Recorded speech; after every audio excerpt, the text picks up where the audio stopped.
আসসালামু আলাইকুম। দূরের এবং কাছের যে যেখান থেকে আমাদের এই ভিডিওটি দেখছেন সবাইকে স্বাগত জানিয়ে শুরু করছি আমাদের আজকের রেসিপি ডিমের কোরমা। একঘেয়েমি সব ডিমের কোরমা থেকে এই ডিমের রেসিপিটা একেবারেই আলাদা, পদ্ধতিটাও একটু অন্যরকম। আর কি দিলে কিভাবে রান্না করলে এর স্বাদটা অনেক গুণ বেড়ে যাবে সেই পদ্ধতিটাই আমি আজ আপনাদের সাথে শেয়ার করব। এই ডিমের কোরমাটি রান্না করার জন্য আমি 6টি ব্রয়লার মুরগির ডিম নিয়েছি। প্রথমেই আমি ডিমগুলোকে সেদ্ধ করে নেব। আর এর জন্য চুলায় একটি পাত্র বসিয়ে দিয়েছি আর এতে দিয়ে দিচ্ছি পর্যাপ্ত পরিমাণে পানি। পানিটা গরম করে নেব। পানিটা গরম হয়ে গেলে এতে ডিমগুলোকে এভাবে চামচের সাহায্যে দিয়ে দিব, যেন ডিমগুলো ভেঙে না যায়। ডিমগুলো দেওয়া হয়ে গেলে এতে আমি দিয়ে দিচ্ছি প্রায় হাফ চা চামচ লবণ। এরপর ঢেকে দিচ্ছি। ডিমগুলোকে আমি 10 থেকে 12 মিনিট সেদ্ধ করে নেব। ডিমের কোরমার গ্রেভির জন্য একটি মশলার পেস্ট তৈরি করতে হবে।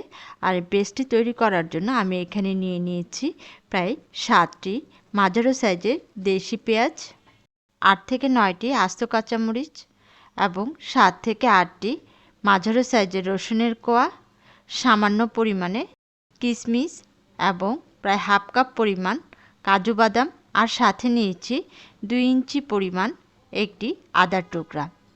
এখন আমি পেঁয়াজগুলোকে কিউব করে কেটে নিচ্ছি।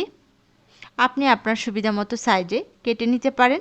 এরপর আমি মরিচগুলোকে একটু মাঝখানটায় কেটে নিচ্ছি আর সাথে আদার টুকরোটাকে ছোট ছোট টুকরো করে নিচ্ছি। মশলার পেস্টের জন্য সবগুলো উপকরণ রেডি হয়ে গেছে। ডিমগুলো সেদ্ধ হয়ে গেছে। এখন আমি এগুলোকে নামিয়ে ঠান্ডা পানিতে নিয়ে নিচ্ছি। পারলে বরফ পানিতে নিয়ে নেবেন, এতে করে খুব সহজে ডিমের খোসাটা ছাড়িয়ে নেওয়া যায়। ডিমগুলোকে ঠান্ডা হওয়ার জন্য প্রায় 10 মিনিট রেখে দিচ্ছি। আর এর মধ্যে আমি পেস্টের যে উপকরণগুলো সেগুলোকে হালকা ভেজে নিচ্ছি। আর এর জন্য চুলায় একটি ফ্রাই প্যান বসিয়ে দিয়েছি আর এতে দিয়ে দিয়েছি প্রায় 1 টেবিল চামচ পরিমাণ ঘি দিয়ে উপকরণগুলো হালকা ভেজে নিলে গ্রেভির ফ্লেভারটা অনেক ভালো হবে। ঘিটা মেল্ট হয়ে গেলে এতে আমি প্রথমে পেঁয়াজ, কাঁচামরিচ, আদা এবং রসুন এই 4টি উপকরণ দিয়ে দিচ্ছি। হালকা নেড়ে 1 মিনিট ভেজে ঢেকে দিচ্ছি 2 মিনিটের জন্য। 2 মিনিট পর ঢাকনা তুলে এতে দিয়ে দিচ্ছি বাকি উপকরণ কিশমিশ এবং কাজু বাদাম। সবগুলো উপকরণ অনবরত নেড়ে ভেজে নিচ্ছি 3 মিনিট। ভাজা হয়ে গেছে, এগুলোকে ঠান্ডা করে নেব। আর এর মধ্যে আমি ডিমের খোসাগুলো ছাড়িয়ে নিচ্ছি।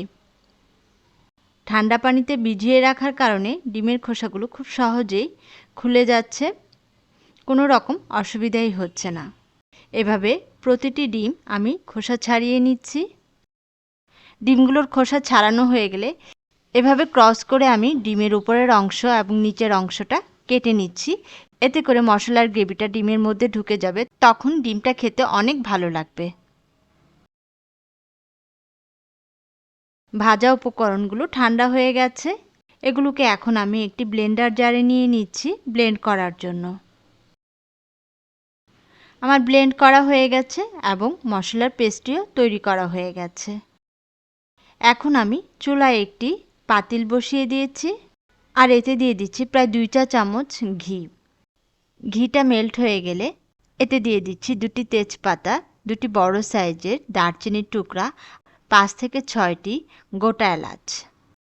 এগুলোকে হালকা নেড়ে এতে দিয়ে দিচ্ছি ব্লেন্ড করে রাখা মশলার পেস্টটি দেওয়া হয়ে গেলে 1 মিনিট নেড়ে কষিয়ে নিচ্ছি। কষানো হয়ে গেলে এতে দিয়ে দিচ্ছি 1 চা চামচ ধনিয়ার গুঁড়া, 1 চা চামচ ভাজা জিরের গুঁড়া এবং 1.5 চা চামচ মরিচের গুঁড়া। এই মরিচের গুঁড়া কম বেশি করে দিতে পারেন আপনার পছন্দ অনুযায়ী। সবগুলো উপকরণ ভালোভাবে নেড়ে মিশিয়ে নিচ্ছি এবং 2 থেকে 3 মিনিট আমি কষিয়ে নিচ্ছি।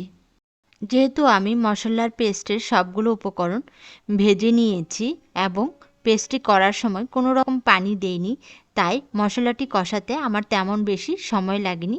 2 থেকে 3 মিনিটের মধ্যে মশলাটি কষানো হয়ে গেছে। মশলা কষানো হয়ে গেলে এতে আমি দিয়ে দিচ্ছি প্রায় হাফ কাপ পরিমাণ দই। দইটাকে আমি ভালো করে ফেটিয়ে নিয়েছি। ভালোভাবে নেড়ে দইটাকে আমি মশলার সাথে মিশিয়ে নিচ্ছি। মেশানো হয়ে গেলে এতে আমি দিয়ে দিচ্ছি স্বাদ মতো লবণ। এখানে আমি প্রায় 1.5 চা চামচ লবণ দিয়েছি।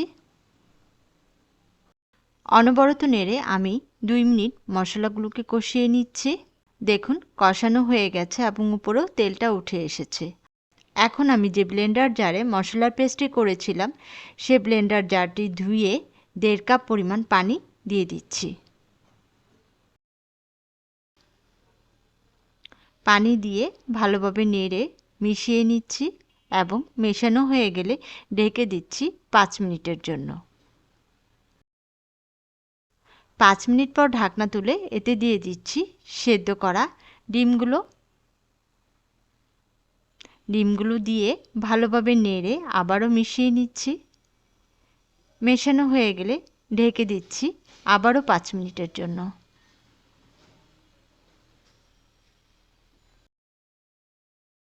5 মিনিট পর ঢাকনা তুলে এতে দিয়ে দিচ্ছি হাফ চা চামচ গরম মশলার গুঁড়া এবং সামান্য পরিমাণে গোলমরিচের গুঁড়া।